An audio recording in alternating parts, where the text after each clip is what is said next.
আসসালামু আলাইকুম 20 day revision চ্যালেঞ্জের আজকের দ্বিতীয় দিন। তার মানে আমরা একটা দিন খুব সুন্দরভাবে কমপ্লিট করছি আলহামদুলিল্লাহ।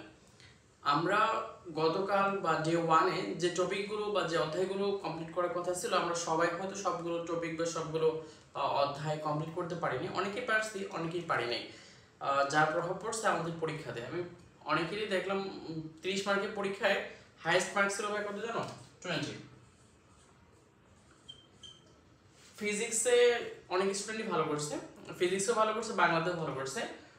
বায়োলজির একটা চ্যাপ্টার ছিল ভাই কোষ ও এর গঠন, এই চ্যাপ্টারে বেশিরভাগ স্টুডেন্ট মানে খারাপ রেজাল্ট করছে, মনে কর 4, 5 এরকম পাচ্ছে 10 থেকে বায়োলজিতে। এর একটা কারণ অনেকেই সম্পূর্ণ সিলেবাসের রিভিশন দিতে পারেনি, আর সবাই বায়োলজিকে পরে পড়ছে, তো যার কারণে সম্পূর্ণ সিলেবাসটা শেষ করার আগেই পরীক্ষা দেওয়া লাগছে। মানে কালকার যে সিলেবাসটা ছিল সেটা শেষ করার আগেই পরীক্ষা দেওয়া লাগছে। আমরা আগামীকাল বা ডে 2 তে যে টপিকগুলো থাকবো সেগুলো সম্পূর্ণ শেষ করতে পারবো আমার বিশ্বাস, কারণ এখানে ম্যাথের টপিকটা একটু মেজর আর বাকিগুলো অল্প অল্প পড়া। আমরা দেখি যে আগামীকাল কি কি শেষ করব, কিভাবে শেষ করব। সেটা হচ্ছে রসায়ন থেকে আমরা আগামীকাল পড়বো, আগামীকাল বলতে ডে 2 তে আর কি। আজ গুণগত রসায়ন, আর ম্যাথ থেকে পড়বো জটিল সংখ্যা, বহুপদী সমীকরণ। বাংলা থেকে পড়বো আমার পথ এবং বিদ্রোহী, দুইটাই কাজী নজরুল ইসলামের লেখা। আর আমরা ইংলিশের ক্ষেত্রে পড়বো রিঅ্যারেঞ্জ। ওকে, ইংলিশে পড়বো আমরা রিঅ্যারেঞ্জ। এখন দেখো এই যে অধ্যায়গুলো আছে এখান থেকে তোমার আলাদা করে ইম্পর্টেন্ট টপিক বের করা অনেকটা ব্যাপার, কারণ কেমিস্ট্রি যে গুণগত রসায়ন যে অল্প সিলেবাসের মধ্যে দেওয়া আছে দ্রাব্যতা গুণফল পর্যন্ত, এখান থেকে যে কোনো টপিক থেকে প্রশ্ন হয়ে যেতে পারে।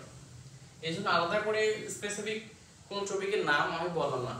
ওকে, এখানে তোমার যে কোনো টপিক থেকে প্রশ্ন আসে, তুমি যদি কোশ্চেন ব্যাংক দেখো তাহলে বুঝতে পারবা যে এখানে র্যান্ডম টপিক থেকে প্রশ্ন আসে, সহজ পরমাণু মডেল থেকে প্রশ্ন আসতে পারে, দ্রাব্যতা গুণফল এখান থেকে অনেক বেশি প্রশ্ন আসে, তারপরে বিকিরণ থেকে প্রশ্ন আসে, তাই না? আমরা তাহলে এইটুকু আমাদের কাজ কি, এই প্রত্যেকটা অধ্যায়েরই আমরা যখন পড়বো বোর্ডে যে সকল প্রশ্ন বেশি বেশি আসছে আমরা ওই প্রশ্নগুলো একটু বেশি বেশি সলভ করবো। অর্থাৎ আমাদের বোর্ড কোশ্চেন সলভ সবগুলোর ক্ষেত্রেই গুণগত রসায়ন, জটিল সংখ্যা, বহুপদী সমীকরণ, আমার পথ, বিদ্রোহী, রিঅ্যারেঞ্জ, এই প্রত্যেকটা ক্ষেত্রে আমরা বোর্ড কোশ্চেনগুলো সলভ করব। ন্যূনতম 20টা করে প্রশ্ন, ন্যূনতম 20টা করে প্রশ্ন। আমরা এখানে একটু বেশি সময় দেবো। জটিল সংখ্যা থেকে প্রত্যেক বছরই প্রশ্ন থাকে এসএসসি তে, বহুপদী থেকেও, এবং আনসার করা এই দুইটা থেকে খুবই সহজ। আমরা এখানে একটু বেশি সময় দেবো। আর এখান থেকে তো অল্প কয়েকটা টপিকই আছে আমাদের খুব দ্রুতই পড়া হয়ে যাবে ইনশাআল্লাহ। আমার পথ, বিদ্রোহী সেম অবস্থা। রিঅ্যারেঞ্জটা আমরা 20 থেকে 25টা রিঅ্যারেঞ্জ করার ট্রাই করবো, বোর্ডে যেগুলো আসছে আর কি। তারপরে আমরা সব শেষ করার পরে ডে 2 একটা এক্সাম দেব রাত 8টার পর।